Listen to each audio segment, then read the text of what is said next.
Thank you so much for giving your time today. We do realize that everyone has a really busy and important schedule, so we do want to get through everything within the hour and 15 minutes. Just want to state up front, as sort of development practitioners, as I think a lot of us are in the room, impact and understanding impact is incredibly important. So we will be sharing an evaluation post-program, 6 questions. It's really important for us to get a sense of whether or not these conversations we have do make a difference. Outside of that, if you are interested in speaking to anybody at the center about the youth work, feel free to send an email to the Bertha Centre line. I'm assuming you found out about this webinar through our social media or something, so you just follow the prompts maybe on the invite that you got if you would like to get in touch with us. Who am I? Who is this person just talking at you? My name is Luvuyo Masego, and I am the project lead of the Youth Innovation Portfolio at the Bertha Centre for Social Innovation and Entrepreneurship. I am supported within that team by my partner in crime, Simnigiwe. I don't know if you guys can see the top of this here. That's me and Simni. Simni will also be facilitating the panel discussion today. So why we're here? At the Youth Portfolio, we are passionate and obsessed about youth development, and specifically holistic youth development. Simnigiwe and myself also have a background in psychology, so we very much value the importance of mental health programming and work and conversations, not only when working with young people, when working with anybody. But particularly when working with young people, we often feel that if you focus too much on this entrepreneurship skills and all these other employment stuff without focusing on the human at the heart of the program, you're starting to build with the roof. Anyways, part of what I wanted to show everybody here today is a publication that we released mid last year. And the publication is available on our website. It is the Youth Mental Health Services Directory. We did a landscaping research piece of 100 free and affordable mental health services in the country. So affordable, there are some of the organizations listed in here that charge. The highest charge, I believe, is 200 Rand.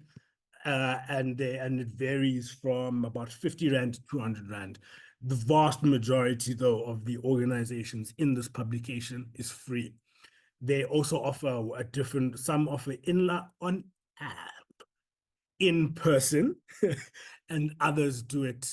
What's the opposite of in person? Online. Each of we also had partners at SADAG also help us write a piece just to sort of provide a context framing piece. So thank you to Christina at SADAG. So just to show you what each of the sections are like, we've broken down the publication into 6 core sections. 18 and below, general counseling and psychosocial support, programmatic interventions. So these are your traditional type of NGO programs, but who specifically focus on mental health, right? Substance abuse, and then we also have a category for victims of abuse support. On each of the pages, you'll get information on their contact information, their price, and the in-service or the type of offering. All of the organizations listed in this publication have been vetted. They were vetted last year. If there are some perhaps that have closed over the last 2 months, we would love for you to keep the feedback loop open to us. Over the next month, we will be dedicating all of our comms to this publication as well. So feel free to direct people to our website. And I'll pause there. This is one step within a wider process. We are also hoping to continue doing the mapping work. So if you're interested in talking to us about this work, then please do reach out to us. We did across last year also run a number of workshops for organizations operating in this space. So if you would like to talk to us as well about some capacity building needs you maybe feel people within your organization or across your organizations require, we'd love to talk to you about that. All right. I will pause there. I just also want to say, please do take a moment to introduce yourself in the chat. Simnigiwe will be going over the rules of the panel discussion, but we want this conversation to be as much of a real conversation as possible. So if there's moments where you want to just like unmute yourself or something like that, maybe not too crazy, maybe just raise your hand first, but we'd like to include audience participation as early as possible as opposed to the end, is the point I'm making. I believe that's it in terms of housekeeping rules. Thank you for joining, and I'll hand over to my colleague, Simnigiwe. Let me stop sharing my screen.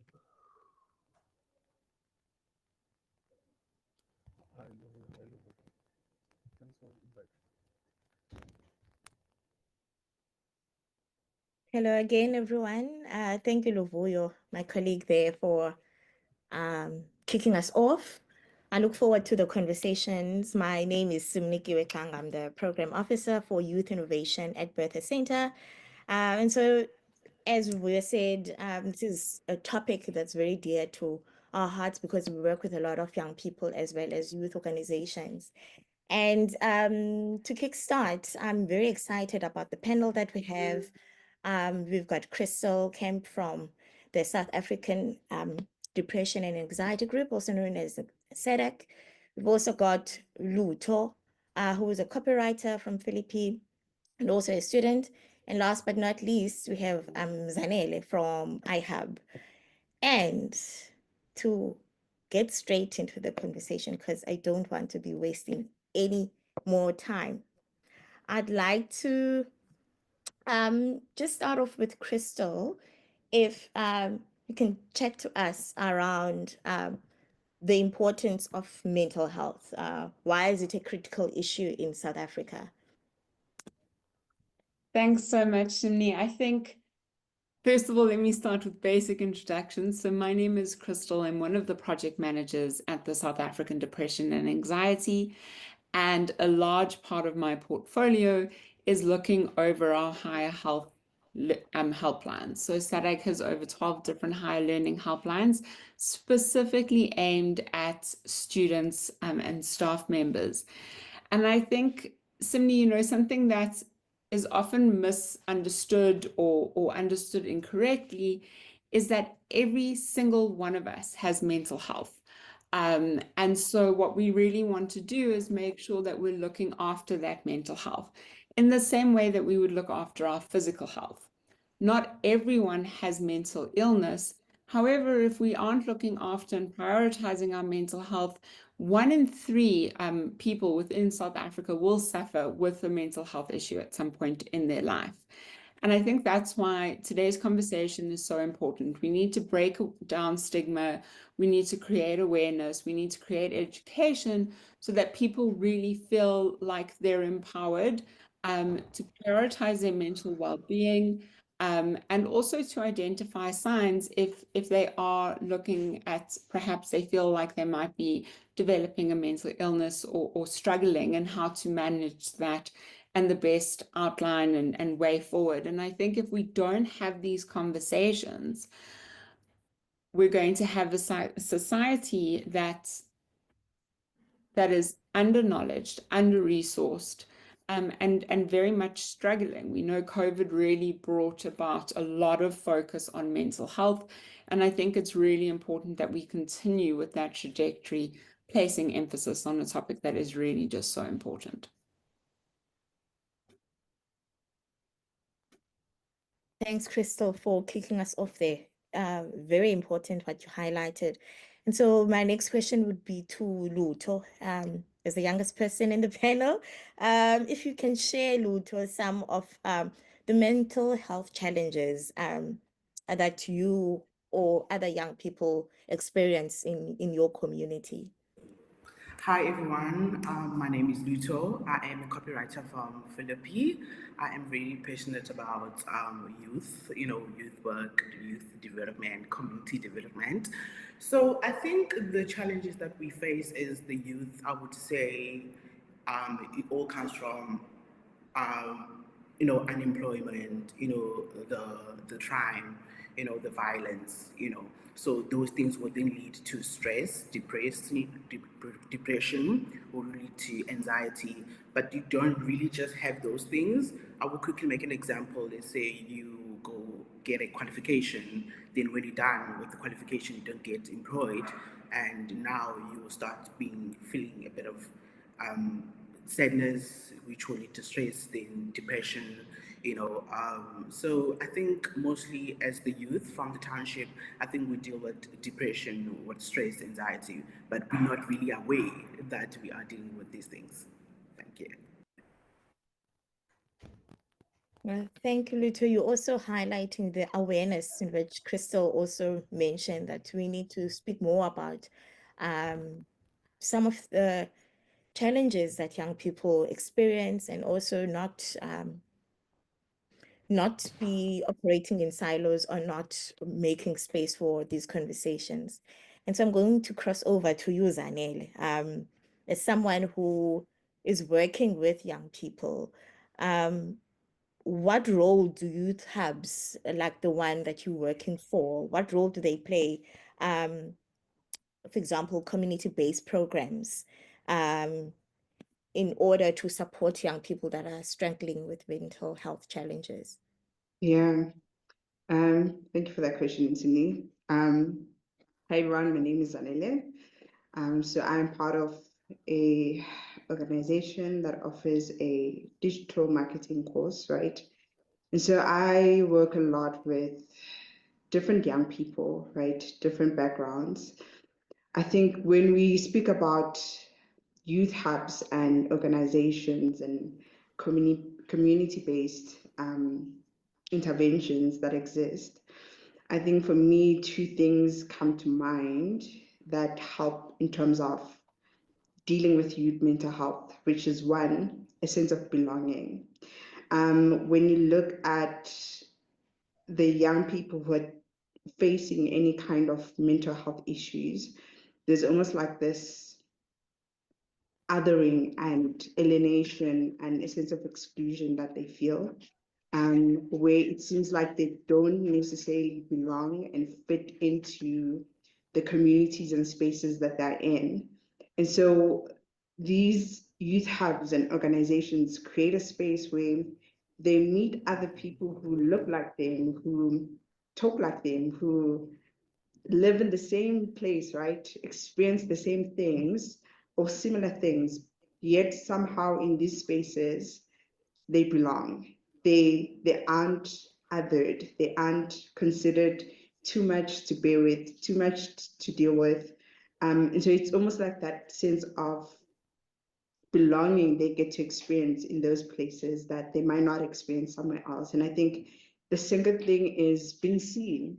Being seen. I think when we talk to young people regarding their mental health issues, everyone has a longing to be seen in whatever that they're experiencing, right? When we look at movements that happen, movements that actually about justice, what they're echoing is see me, right? That's what justice is. It demands to be seen. And so these spaces, these youth hubs, these community development places create that place where young people can be seen in whatever that they're experiencing, can be supported, can be journeyed with. And so I think that those two things then create this really great kind of support system and empowerment for them to actually then tackle whatever things that are actually making their mental health even more worse, right? So I think that's what it helps with, I'd say, according to me. Thanks, Zanele. I saw a lot of nods there from Crystal and Luto. And I'd actually like to invite Luto to weigh in on this, especially when you mentioned young people being seen, Zanel, and creating these spaces. I'd like for you, Luto, to maybe share with us whether there is enough awareness in your community or the spaces that you've been in or at regarding mental health. To be honest, there is awareness, but to compare to the stigma, I feel like the stigma is here and the awareness is here.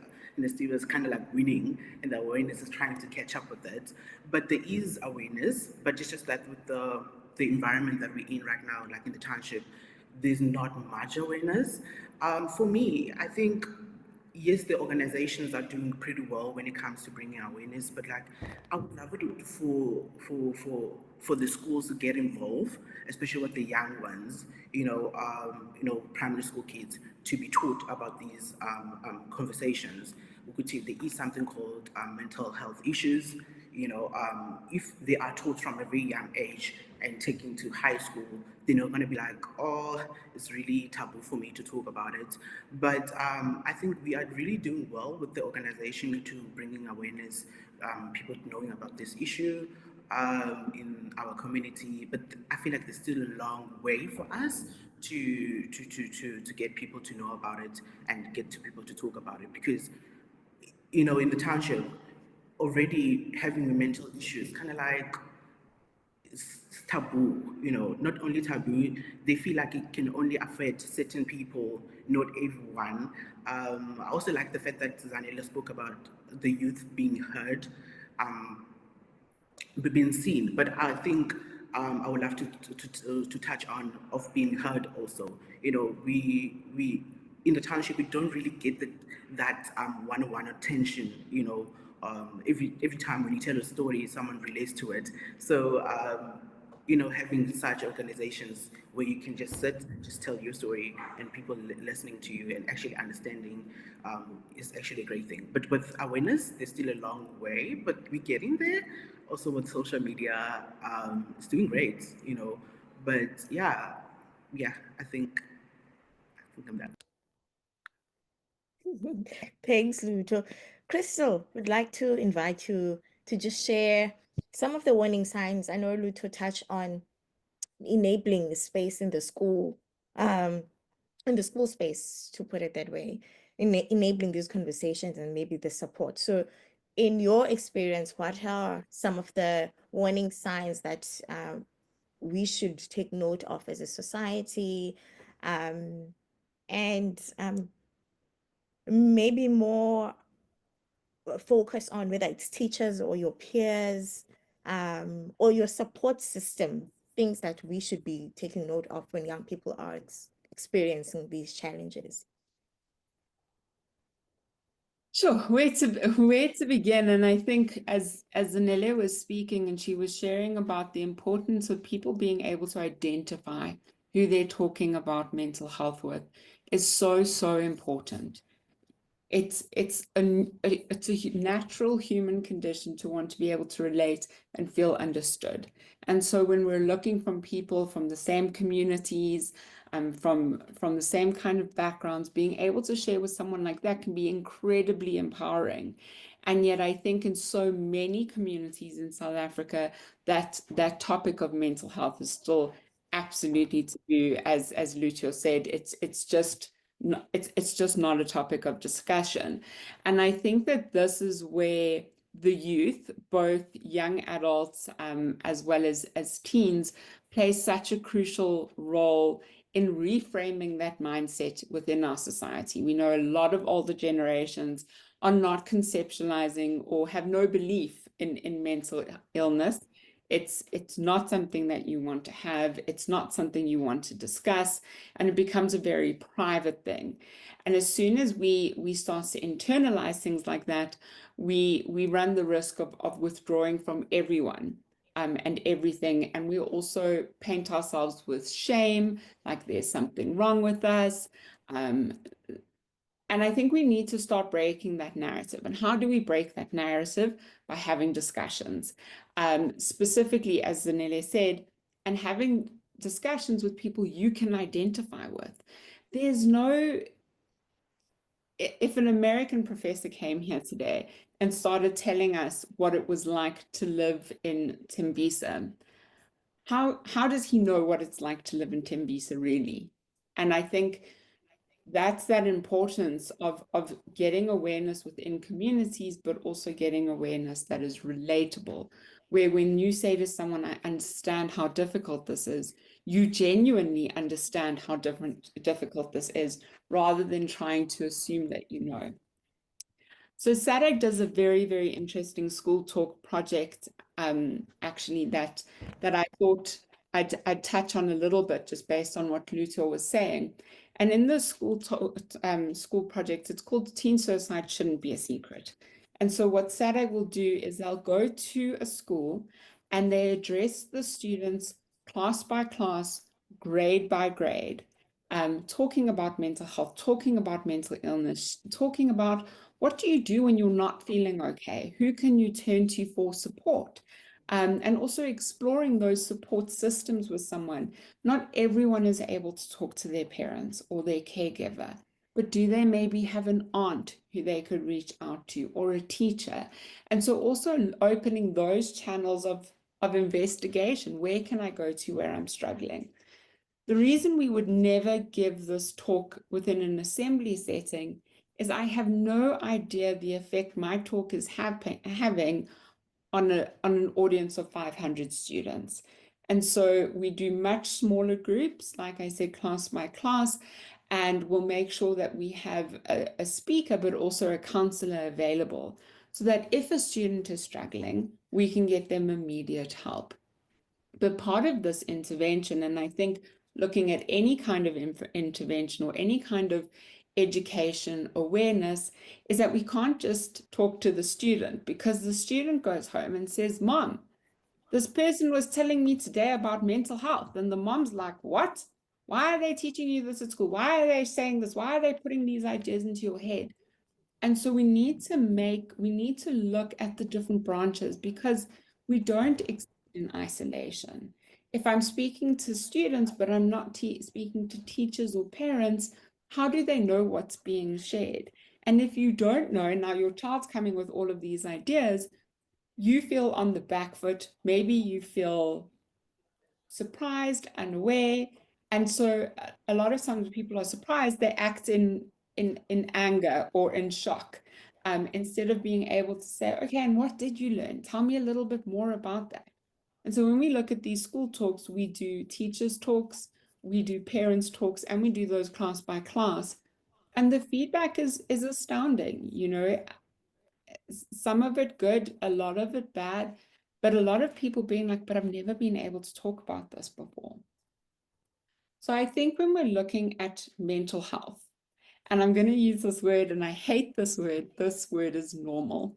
We're looking at what is normal and if we've seen a change in behavior. But what I really want to emphasize here is that normal is your normal. It's not normal characterizing or painting a society with with one brush. If I'm an introverted person, and you know, one of the warning signs is, has the person withdrawn?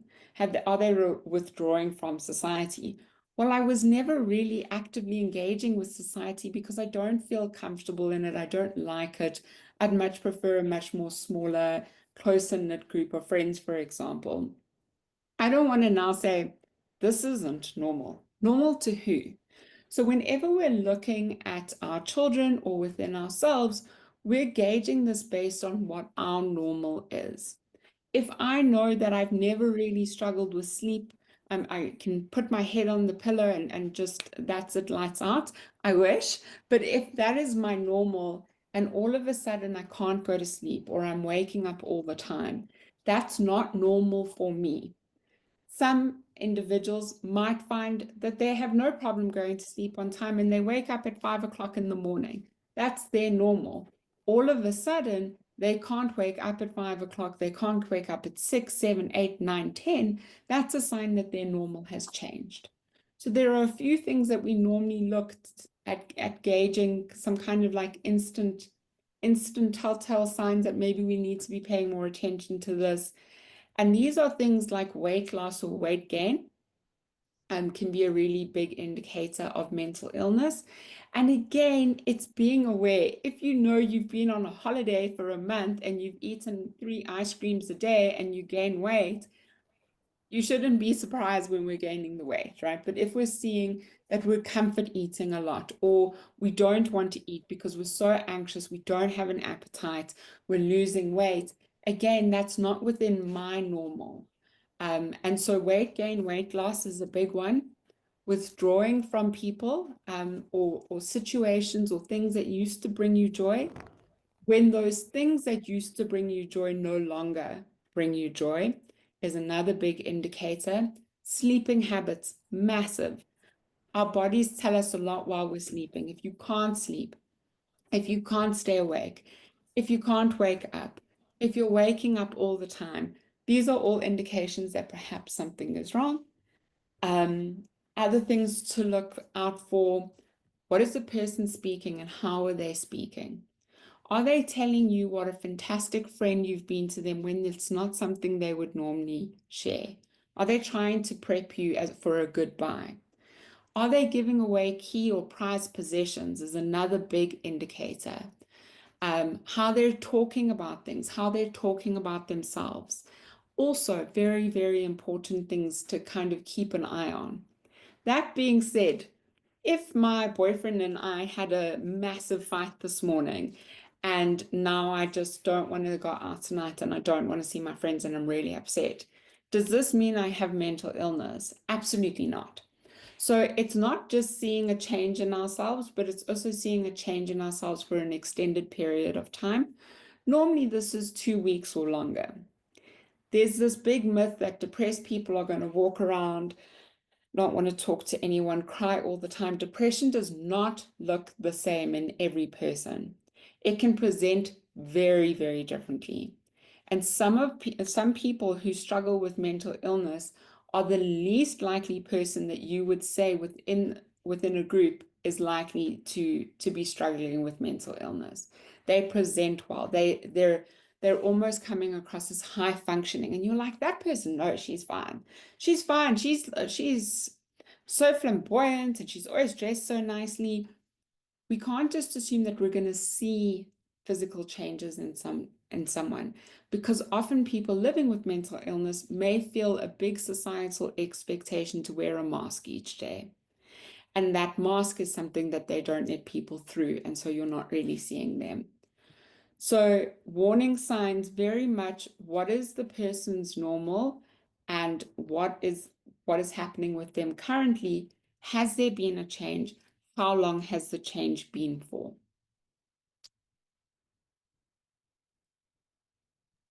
Wow, thanks, Crystal, for sharing such important notes to take note of. And a big takeout for me in what you were saying is normal to who? What a question. Normal to who? And as I was reading also the comments on the chat, Mta mentioned here that it's so true, Zanele, belonging is so important, and to be seen contributes to the development one can experience. And so with my next question to you, Zanele, in addition to what Crystal was saying, in your observation working with youth as well as being a social worker, are some of the observations happening on a daily when you engage with young people? And if there's any additional points you'd like to share regarding this, regarding the point that Crystal made. Absolutely. I think Crystal mentioned almost everything really, because the things that she mentioned are similar to what I see to the people that I work with. And so sometimes it's not even the obvious, right? I think what's interesting to me is the high achieving, the most functional people are then later on realized are the ones that actually need help the most.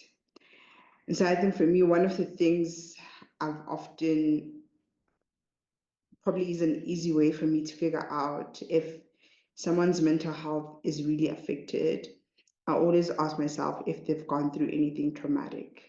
So for me, if you've experienced any kind of trauma, then most likely, most of the time is that person's mental health is affected.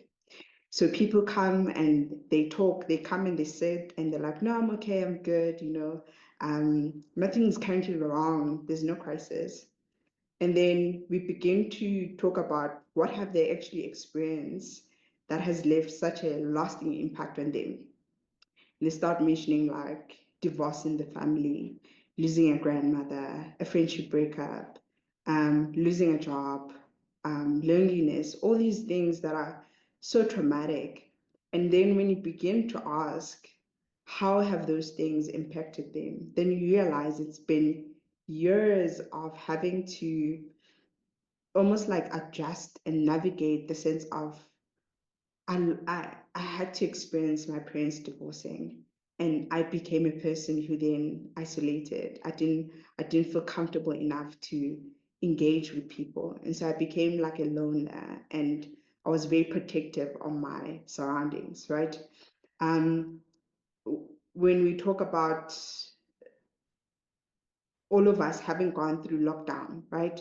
That sense of immediate separation from community and belonging and being seen.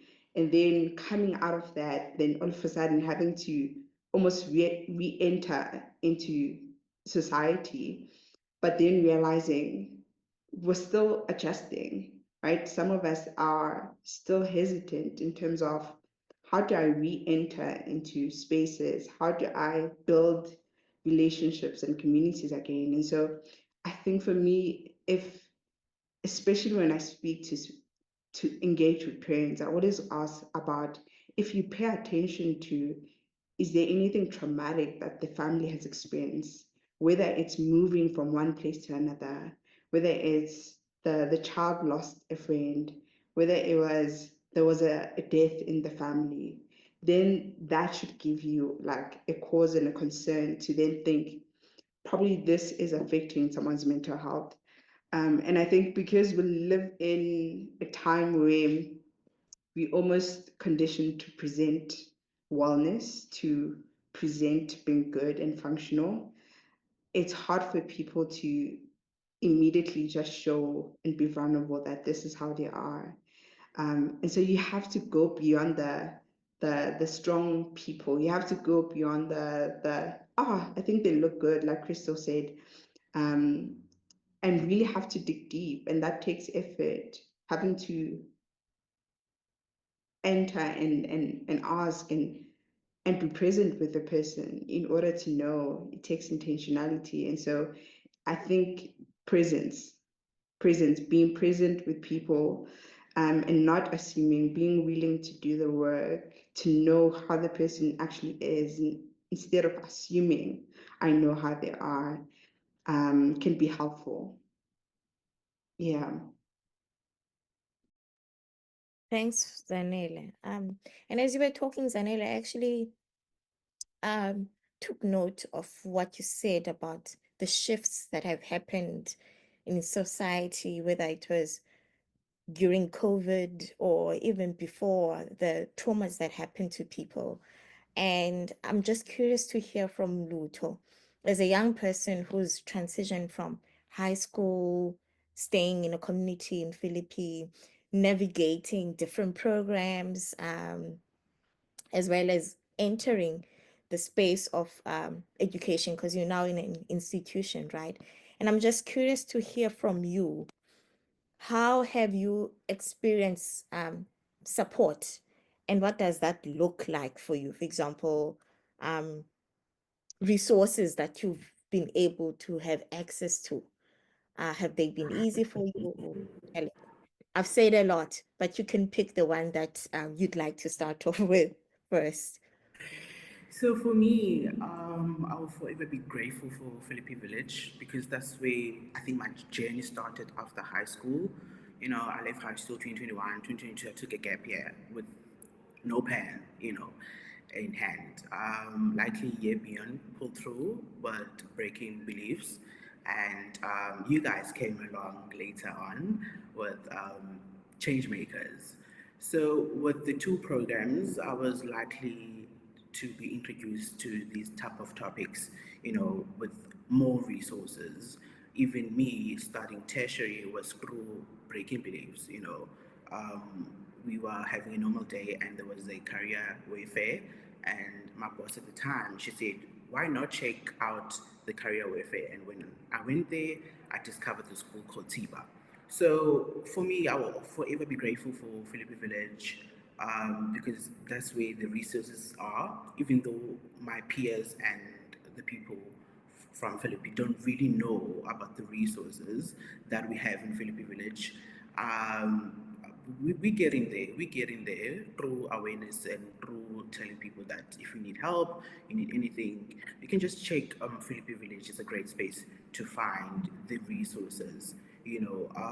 But I think for people from my side, from where I am, guys, if you need anything, Philippi Village is the way to go. There is other organization surrounding Philippi, but from my own experience, the resources, the topics, everything, that's where I got everything. Yeah. Thanks, Luto. I know you mentioned about you having had that opportunity to visit Philippi Village and then also being part of a program. For another young person who doesn't have that access, would you be able to, for example, say, if they don't have this access, how have conversations between you and them been like? If you were to compare, if you've experienced that. Actually, I have funny business. Um, it was it was more like you start these kind of conversations. Let's say we're talking about mental health. It's kind of like, let's leave it. Let's not talk about it. It's very taboo. I'm going back to the word.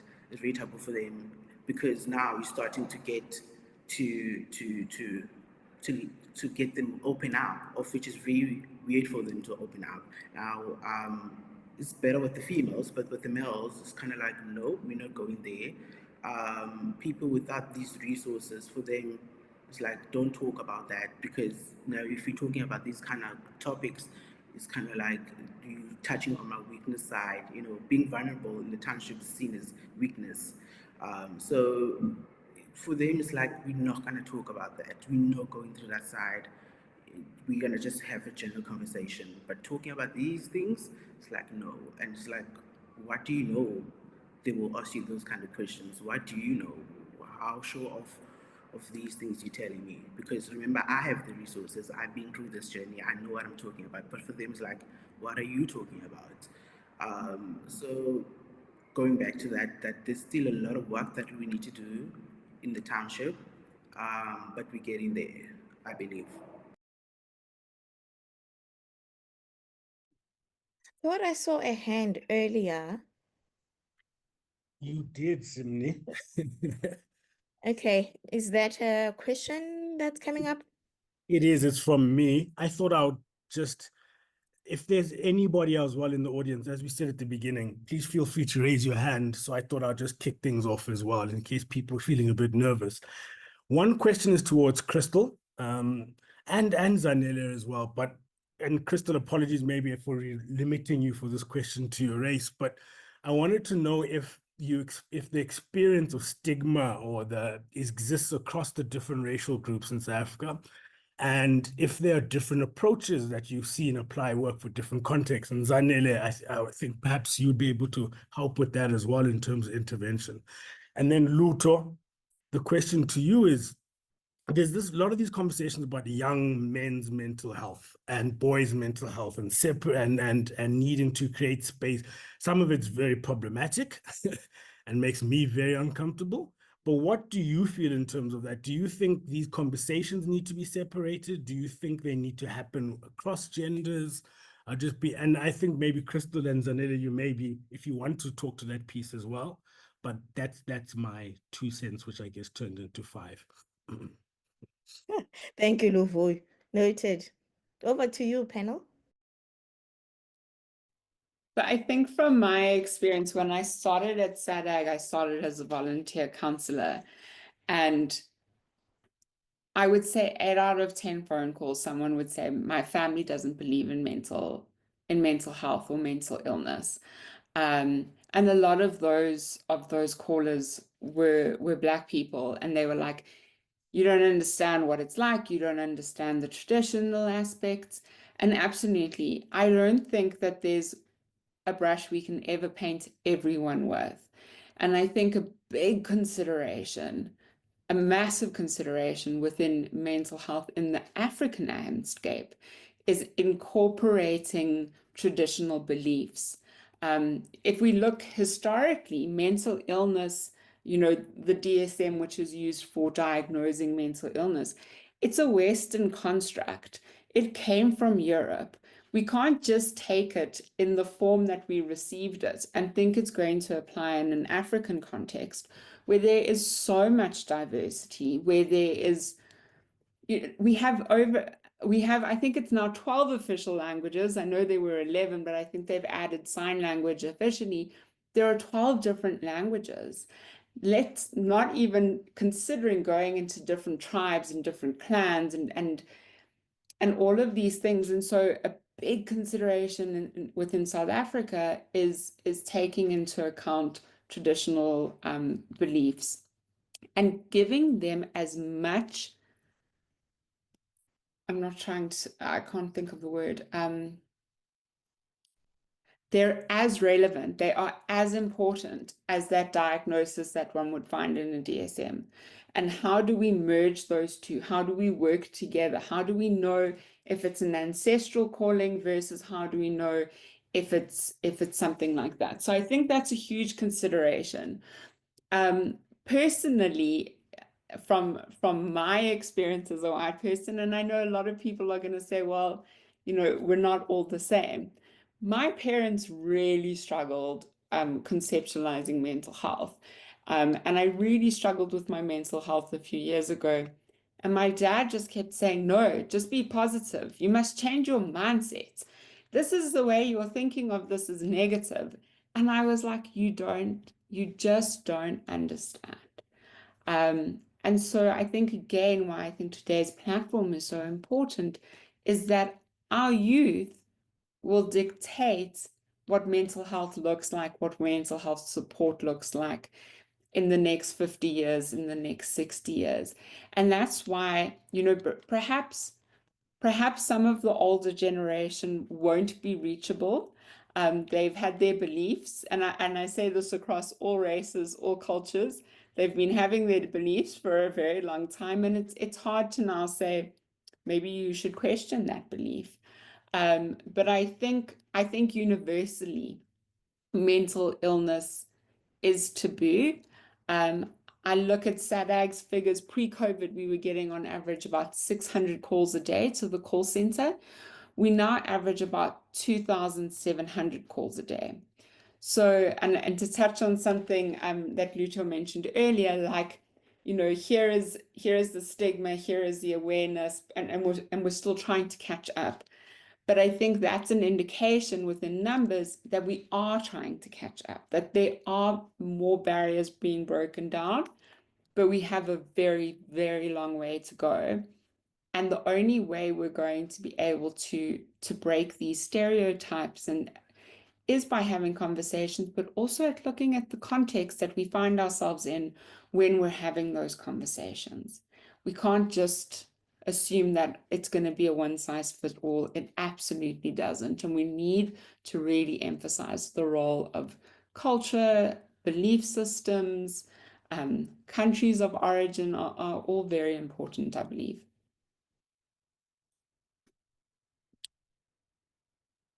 Thanks, Crystal. Luto, Zanele, would you like to weigh in on that? I Or think to add on to what Crystal was saying in terms of the differences in terms of race, I think one thing I've often encountered and heard was the conversation around the older generations, like my parents, grandparents, they always say mental health issues and illnesses was always reserved for white people, right? So the historic background of being stripped of our humanity as Black people, that also includes that we're not, one, having access to education, right?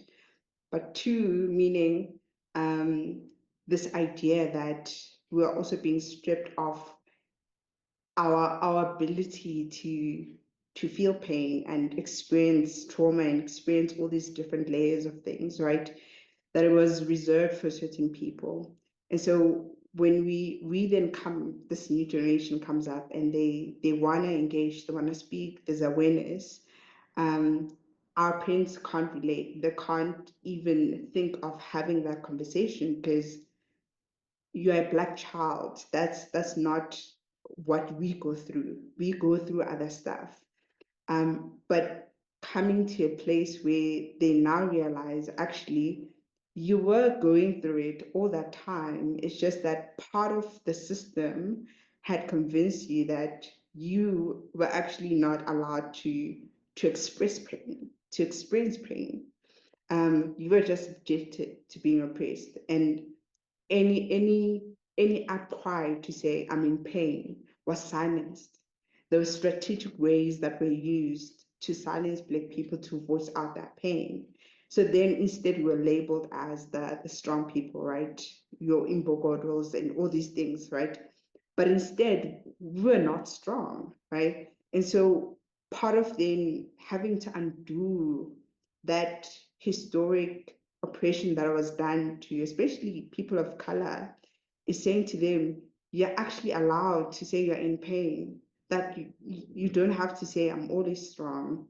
It's okay to say when someone does something to you and say that hurts actually. And in fact, it's been hurting for years, but I'm finally having the courage to speak it out now. And so the differences, I think, when it comes to race is that I don't think it's because our parents, right, our grandparents, were not aware that there is a thing as mental health issues.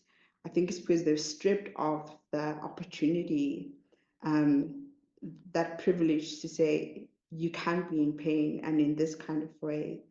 And so now we're getting to that point where young people, right, are able to say, actually, I do struggle with anxiety. I do struggle with depression. I do struggle with these thoughts, and not almost like putting it aside and saying, no, it's reserved for certain people. And so, yeah, and so that's part of what I've seen. And to touch a bit to the question you asked, Luto, about, men, women, should they have separate discussions? Here's the thing we've seen, especially in our organization, is the men actually come into sessions more often than the ladies, right? And they are actually more willing and open to talk about their mental health. And the question then always asked is, how comfortable is it to have these conversations with other gents and your male friends or another male professional? And they're like, actually I wouldn't.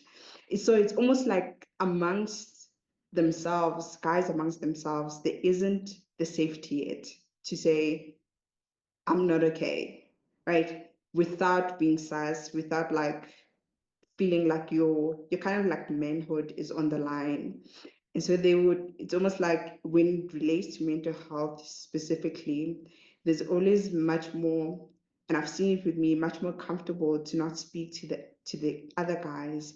And so I think then the question of like guys having to create that space within themselves to say to each other, I'm not okay, and cry and lament and whatever it is, and be vulnerable without there being underlying tones between themselves is the actual question I would ask, yeah. Wow, yeah. You left me thinking also about that question. Thanks, Anil. Any additional thoughts, Luto? So to answer the question for me, I would say we have to do it separately because we have done it so many years with the woman, but not a lot of change has happened. Yes, Zanele is saying that they do come more often, but there's still that stigma that we still need to break with them sitting together and talking about how they feel. Last year, I was working with a organization called I Hear You. They came to my school. I was doing a brief on them, and the brief was getting to men to speak up, and it was challenging for me at first as a copywriter because I had to write copy to get men to talk, get men to speak how they feel. I came up with the hashtag feel free to feel, which was encouraging men to talk, to feel the emotions, to feel all that inside of them and actually talk about how they feel.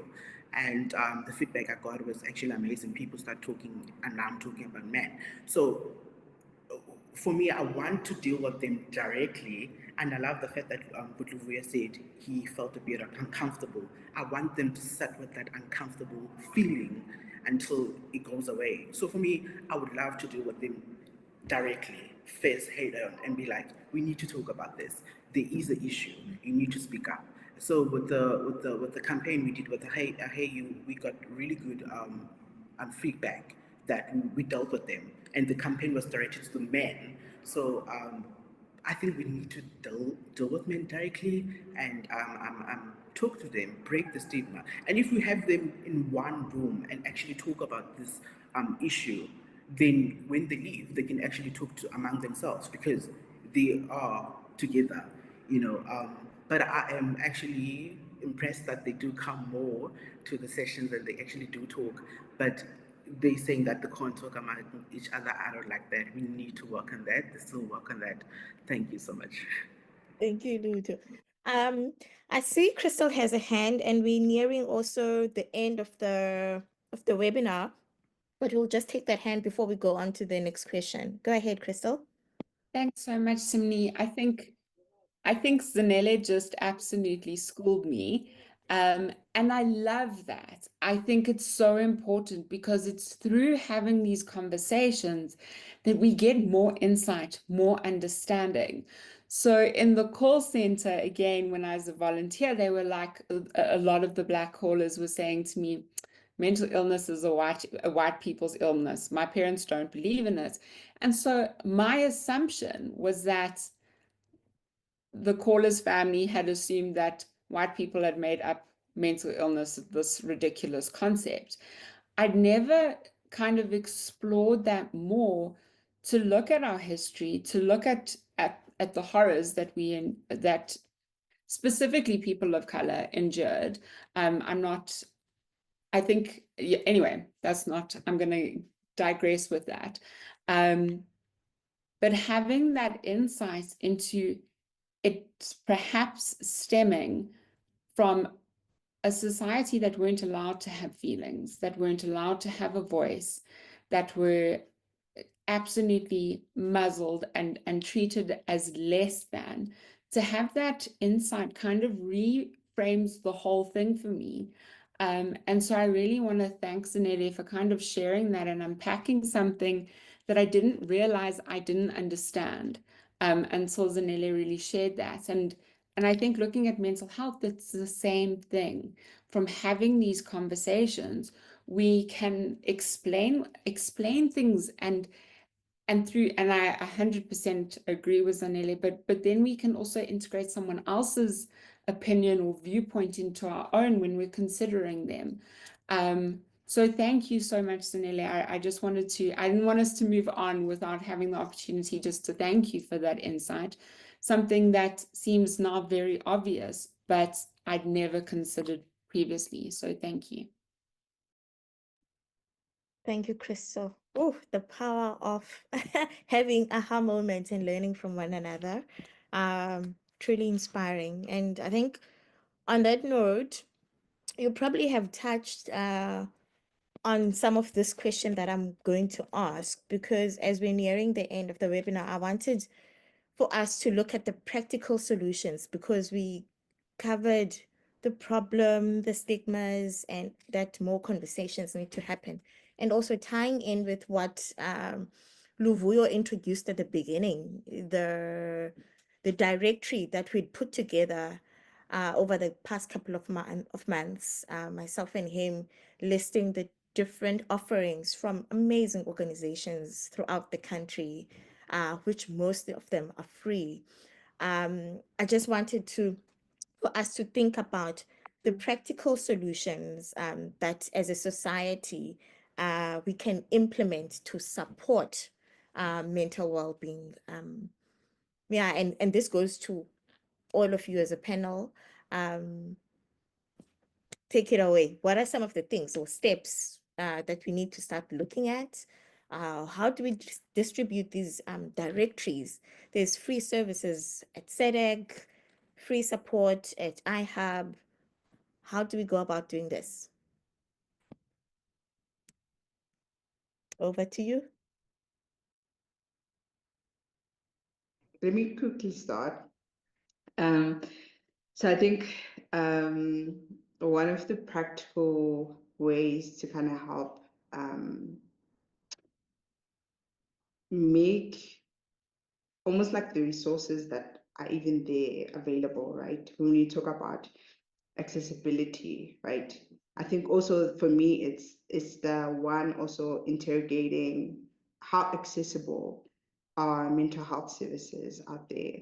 And when you start looking at the number of unemployed youth in South Africa and the amount it costs to actually go and see a mental health professional, and actually seeing the huge gap, right? I had a person reach out to me. They're like, I know I actually need to see a therapist, but I actually can't afford it. What do I do then, right? And so these, I think, even questions within mental health professionals in terms of how accessible are we when it comes to the services that we're providing, right? Are we setting up costs that are so high that the people who actually need it can't actually receive the service, right? But I think also too, one of the ways that practically to help people engage with their mental health is, I think, removing comparing suffering, right? I think what often happens, especially with this generation that I've heard over and over and again, is, oh, this generation is too sensitive. That's so weak, that's so fragile. And what then happens is there's this barrier that is created where young people can't come forward and ask for help because you've already labeled them as weak and too sensitive. But it takes more intentionality to ask, how did we get to that point where we are easily overstimulated, where we are easily triggered, where we are easily over aroused, right? Where our mental health is easily then put into such a bad state. We aren't creating, even the language that we use to young people isn't creating access. But if we start being more curious, right? My manager always says, lead with curiosity, be curious, right?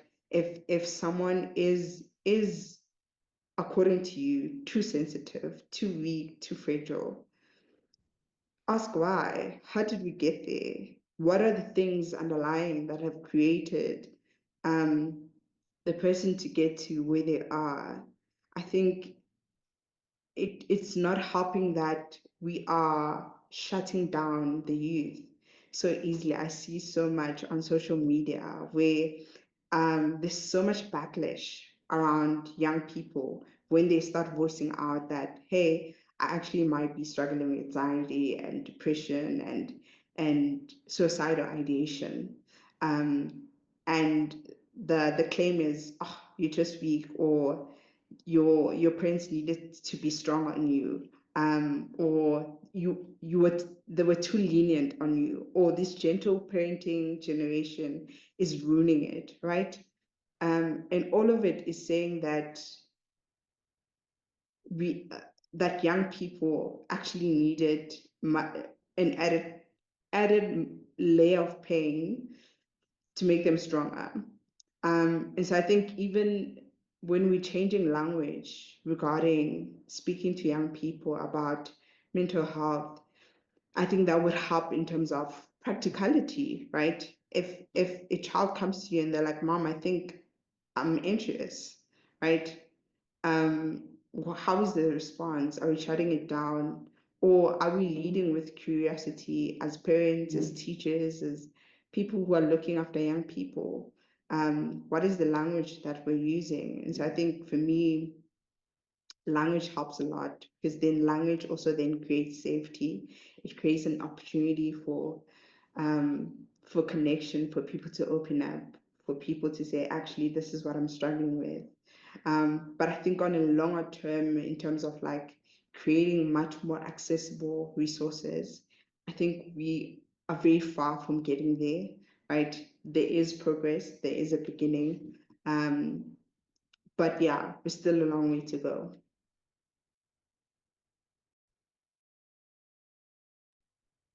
Thank you, Zanele. Any thoughts from you, Luto, Crystal? For me, I love the fact that Zanele spoke about language. I was gonna go back to that. So we need to, first of all, understand how they talk to one another, the language, and how the community communicate with one another. So the moment we understand that, then we can talk how they talk, so they can understand this whole conversation. And also I would love it if it would be more obvious about these centers where you can talk to people, that there is help, there is this type of places that you can go to and speak to. Because if I'm going to the mall every day, I see one of those tents for HIV, if you want to check your status. So I would love to have more of mental health, tents where we can actually, people can go check out. And now I'm talking from the Philippi community, they can just go check out and have a chat, and but speak in their own language so they can understand what you're talking about. So yes, I love the fact that she touched on language. We need to get on that. Then also making it very, very obvious whenever they go to the mall, they see this tent, they're like, oh my goodness, that's where I can always go. Great stuff. Thanks, Luto. Over to you, Crystal. I think if there's one thing that I can say about South Africans, is that we collectively are a resourceful people. In the face of problems, discomfort, things not working, corruption, you name it, we are resourceful. Ayanda really agreed with me on that. But no, I'm very, very passionate about how resourceful we are. The horrifying stats are that 9 in 10 South Africans will not have access to mental health treatment. Those who are in need of it, 9 out of 10 will not have access to it. There's something like 1 psychologist to every 100,000 people in South Africa, and 1 psychiatrist to every 300,000 people. And so I think what we need to do is call upon ourselves as South Africans and look at those resourceful measures. And I think so many of the panelists here today, there are so many phenomenal organizations in South Africa that are saying, no, this isn't okay. And so, for example, with SADAG, we have the 30 free toll-free numbers, so you can phone them without airtime. As something that airtime data, so much of our population doesn't have access to that. We need to create resources and make sure that those resources are accessible to everyone. Another thing when you were speaking that I just really wanted to touch on, and it's something, again, that I'm very passionate about, is SADAG has free mental health support groups. So these are run by members of the community for members of the community. Being very aware to keep in scope, right? If I'm not a psychiatrist or psychologist, I can't be prescribing medication or telling you what to do. However, community, Ubuntu, is another key principle that lives, I think, in the heart of all South Africans.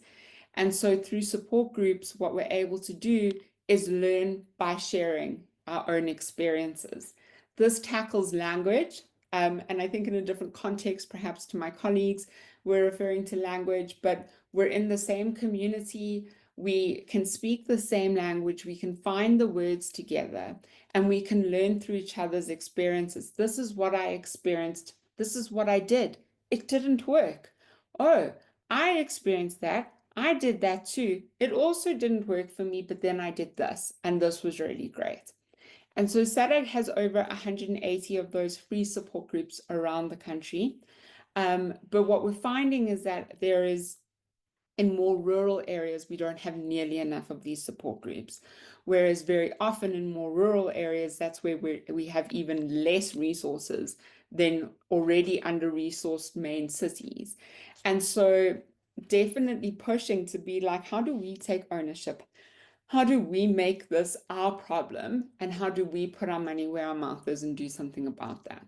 And so if anyone is interested, SADC offers a free mental health support group leader training that people can plug into. But again, the resource of these referrals, how do you know what you don't know? And again, I go back to Zanele schooling me. How do I know that I have a blind spot, that I don't have the information that I need? We know by having conversations, from learning, by sharing resources. And I think that's why this resource document is so important, because I can learn about a resource that I didn't know, or I can learn some perspective that I didn't know, and then I get to tell that to one person. Then that one person gets to tell it to someone else, and we're spreading awareness, we're breaking that stigma. And so I think as South Africans, we need to be aware that while there is a lot that is not in our control, what is within our control, and how do we act on that to make a difference? Thank you. I just want to say, you gave us a reality check with those stock numbers.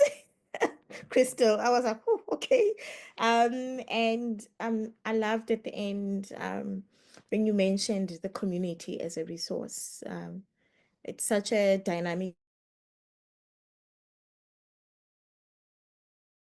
organizations that are part of the directory are saying there is a way to ensure that people have support and to break the stigmas, and that people have someone to talk to and feel seen. And with that said, I'd like to thank the panel. I'd like to thank the audience. It's amazing, on a Friday afternoon, people have stuck with us. And the time now is a few minutes past 2. We thank you so much for participating, your amazing comments on the chat box, as well as just your presence this afternoon. Thank you so much. I don't know if there's any last few words from Luvuyo, my colleague, but from me, a heartfelt thank you for this conversation and for being part of such amazing work in South Africa, especially around youth mental well-being.